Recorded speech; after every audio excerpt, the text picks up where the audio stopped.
Well, hello. Thanks for tuning in to this Visit USA Association members chat video. We're going to be talking about Pittsburgh, Pennsylvania, particularly how the city has reinvented itself in recent times and is now pretty widely acclaimed as one of the USA's most dynamic and livable cities. Here to tell us about how this has been achieved and much more besides, I'm delighted to welcome Gerard Backer, who's CEO of Visit Pittsburgh. Hi, Gerard. Hello, how are you? Very well, thanks. Thanks for joining us today. Pleasure. Let's kick off by talking about your role. I believe you're fairly new to this role. Could you tell us a little bit about your main job responsibilities and how much of an emphasis you will be putting on attracting international visitors, and of particular interest, of course, to our audience, UK visitors? Certainly.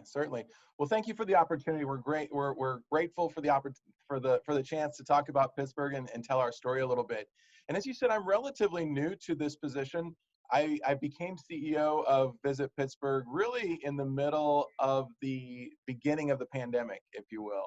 I've been with Visit Pittsburgh since January of 2019, and then as the executive vice president, then became CEO in May of this year. I was with Visit Pittsburgh earlier on in my career until 2008, and then I spent about 11 years in the Middle East working for Dubai, Saudi Arabia, and Bahrain. So I am keenly focused on developing our international presence for Pittsburgh, just like we had obviously been able to achieve to a certain degree in Dubai, Bahrain, and Saudi Arabia as well. So I'm keen on developing our international markets, and the UK is on the top of that list. Okay, well, as I said, Pittsburgh has gone through a huge transformation in recent years, and we'll talk about that shortly. But just tell us firstly, when did you join the Visit USA Association UK? We started working with that organization in January of 2018. It's important for us to make sure that as we go into a market such as the UK, it's important for us to make sure that there is a strong network of opportunities for us. And that organization is certainly a big platform that we use to help position Pittsburgh in the minds of UK travelers. Okay, now how many of the Visit USA annual trade and consumer events have you participated in, and what are you planning to do with them going forward? We participated quite frequently, certainly in the networking opportunities. Media events are keen for us, are quite important for us. The quarterly meetings and making sure that we have a presence on the website and digital platforms. As we move forward, we certainly need to gauge where the opportunities are as the world starts opening up again for international travel. So we'll be looking at where we can position ourselves and participate wherever we possibly can. For us, as we look at rebuilding the tourism industry here in southwestern Pennsylvania, but certainly within the Pittsburgh area, we want to make sure that we start looking at where the opportunities are as we continue to grow. Certainly our backyard, our domestic travel is going to be our first opportunity, and then we'll progress into our international markets. But the UK and Ireland are our biggest focus when it comes to international markets and as far as rebuilding, simply because of our relationship with the country, with our network there, and with British Airways. This is obviously a stressful time for anyone involved in travel and tourism to the USA. So at this particular time, how important is it to be part of an organisation like Visit USA that exists purely to promote travel to the country? Oh, it's vital, absolutely vital. As we go through this period, we want to make sure that we continue to be on the minds of travelers. You know, at some point, our friends, the consumers that we're trying to attract, certainly from Europe and certainly from the UK, they will be planning international travel at some point in the future. We want to make sure that Pittsburgh is front of mind. So making sure that we continue to work with the association through our colleagues there at Black Diamond, who is our UK-based representative, making sure that we continue to have a presence in the minds of consumers, but also in the outbound agencies that are there, making sure that Pittsburgh is an opportunity for them to promote travel to their consumer base. Well, let's talk about Pittsburgh a little. How is the city doing? Tell us how badly tourism has been hit by this pandemic and where you are now in terms of hoping that, you know, things might come back sooner rather than later. It's been decimating, just like it is with most destinations around the world. This pandemic has had such an impact on the travel industry for us here in Pittsburgh. We are now going into week 18 of the major impact of the pandemic, where we saw a lot of businesses close down. Our state government put us into an extreme lockdown at the beginning to mid part of March. So we're really seeing the long-term effect of those decisions. They were the right decisions. We've seen the pandemic come back in strong ways in many parts of the U.S. We've been fortunate in Pennsylvania, though, and certainly here in the Pittsburgh area, to where we have had cases, of course, and we've had a little bit of ups and downs when it comes to those case counts, but it's still been very much controlled through the measures that our government and our health officials are taking. So it's been really impactful for the travel industry. Travel within the Pittsburgh region is a $6.4 billion industry. Right now, based on our projections, we're going to be about half of that for the year, which compared to other markets, it's still better than what others are seeing, I guess is a good way to put it. We are seeing some growth coming back into the market now, certainly looking at hotel occupancies and traffic in and out of Pittsburgh International Airport. We're seeing those numbers start to build up again. So we're optimistic that we'll get back on track, but it's certainly going to take a bit of time. Right, well, thanks for that. I've only visited Pittsburgh myself once, but I do recall driving from the airport how we came through the tunnel, and there below us was Pittsburgh, sort of spread out with the three rivers that run through it, surrounding it. It's pretty unique in that sense, isn't it? And it feels like you drive through a front door almost to enter the city.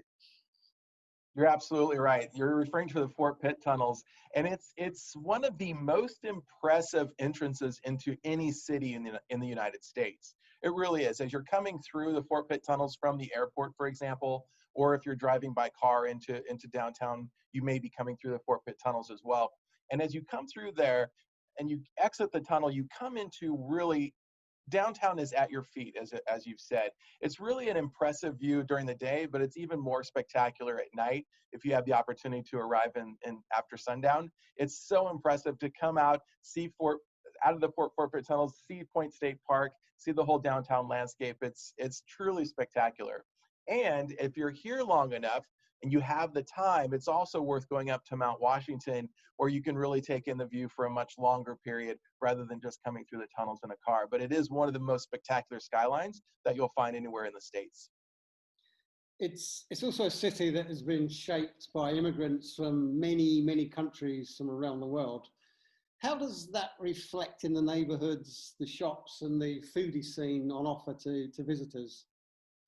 I'm so glad you brought that up. You know, Pittsburgh is very much a home of immigrants. You know, it was built by people coming from Western Central Europe back in the industrial age. So we have some really amazing neighborhoods here that are the results of those immigrants bringing their culture, their food, and ways of life into this part of the country. And it's important to make sure that people realize that the U.S. is a nation of immigrants, and we still embrace that today. We will continue to embrace that as we move forward, even with the politics that we're seeing in and around the country currently. We are certainly still going to be a country of immigrants, and we're going to certainly welcome immigrants as we move forward into all of these various communities. But to your point, the immigrants that came to Pittsburgh, again, back in the industrial age, left behind a legacy of neighborhoods. We have 90 neighborhoods within the city of Pittsburgh. And you roam around these neighborhoods and you can really experience some authentic culture from whether it's Germany or the Czech Republic, our Greek community, our Polish community.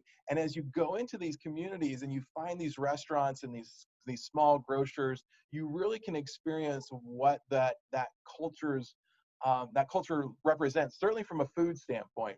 As you move in and around Pittsburgh, you're going to find a lot of amazing food opportunities, some very authentic food opportunities, but then also there's a lot of Americanized versions of these various these food cultures. So we're blessed. We're certainly very fortunate to see that all across the city. One of the other things I recall about Pittsburgh is that you've got a lot of green spaces and a lot of opportunities for outdoor adventures and for exploring your parks and gardens. Is that something you actively promote and push to visitors? Absolutely. And certainly during this time, during the time of the pandemic where people want to be outside, they see the outdoor areas, their recreation as an opportunity for people to get out and explore and experience new things from being locked down in their homes or wherever they happen to be. We have around 24 miles of bike trails just in the central part of Pittsburgh. But those bike trails connect into a larger network of trails. You can get on a bike here in Pittsburgh and be on a groomed trail all the way down to Washington, D.C. So that trail is one of the highlights for a lot of visitors who come here, who are cyclist enthusiasts, who want to get out and explore new parts of a country. We see a lot more international travelers who are coming to Pittsburgh just for that experience alone. But beyond that, we have thousands of acres of city, county, and state parks here in Pittsburgh and in our surrounding counties. So all of our outdoor enthusiasts have lots of opportunities for hiking, for boating, for kayaking, for cycling. Anything outdoors there's lots of opportunities to experience that here for sure. You're also building a bit of a name for yourself for your arts and cultural scene. And I know you have a cultural district made up of several blocks downtown. Tell us what you will find if you go into that district. We are very fortunate for our cultural and arts district. We do have an area in downtown. It's a 14-block area. It's called the Pittsburgh Cultural District, as you said. The reason we have such a vibrant arts and cultural scene, as I've mentioned before, is because of the philanthropic foundations that are based here that certainly support the arts and cultural community. We have a very diverse arts and culture community too, which is really quite wonderful to see. If you're in the downtown area, you have various experiences such as the Andy Warhol Museum. Andy Warhol, of course, is a world famous artist who is from Pittsburgh. There's a museum here that's fully dedicated just to his work. There's a few spaces within the museum that are dedicated to visiting artists, but a majority of the museum is dedicated to his work. It's the largest museum in the US that's fully dedicated to a single artist. As you work your way from Andy Warhol Museum into the downtown core, you'll find 9 performance theaters, including Heinz Hall, the Benedum Center, the Byam, and others, where you find these truly stunning theaters which have been in the downtown area for decades, and they are home to our Pittsburgh Symphony. They're home to a lot of our various other performance arts, whether it's ballet, opera, and so forth, all based here in Pittsburgh. So it's a wonderful experience as you move through that.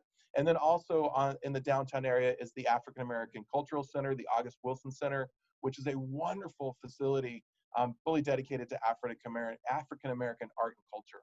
So we have a really dynamic arts and cultural scene in the downtown area, but that continues throughout Pittsburgh. There's other areas within the city that celebrates our jazz history, other parts that celebrate parts of our art history.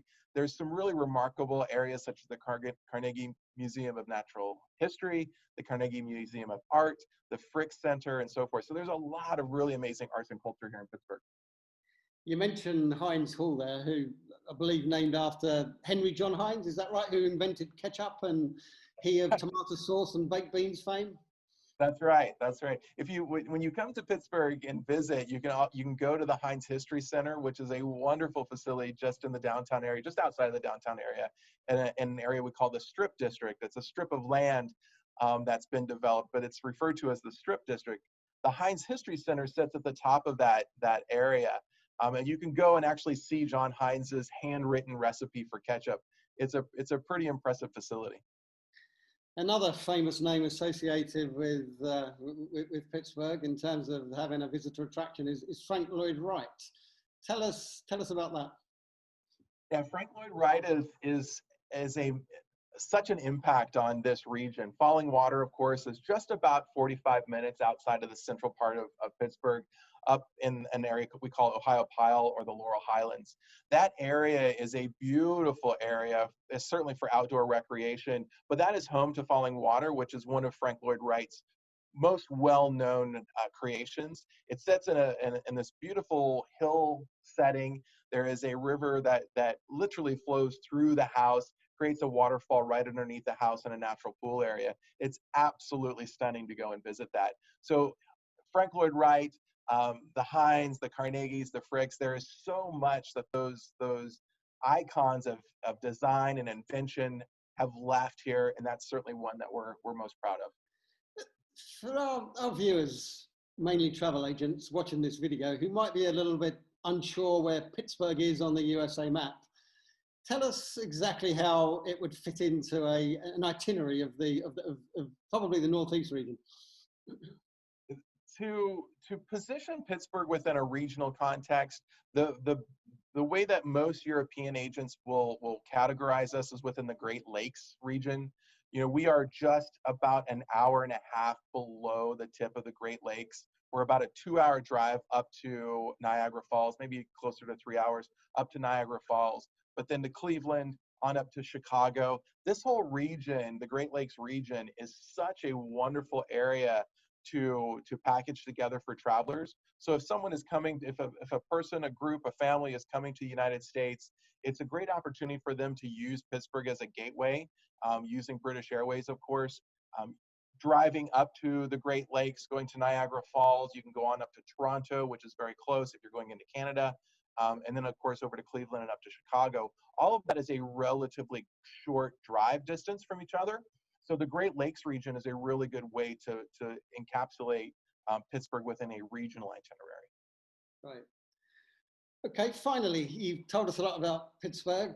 Certainly sounds like you've got plenty to offer the visitor, but is there any other must-see things in the city that you haven't mentioned? You talked about the funicular that you can get up to the top of Mount Washington for those fabulous skyline views, but anything else that anyone selling travel in the UK should be aware of to try to clinch that deal when trying to suggest Pittsburgh fits on an itinerary of the US?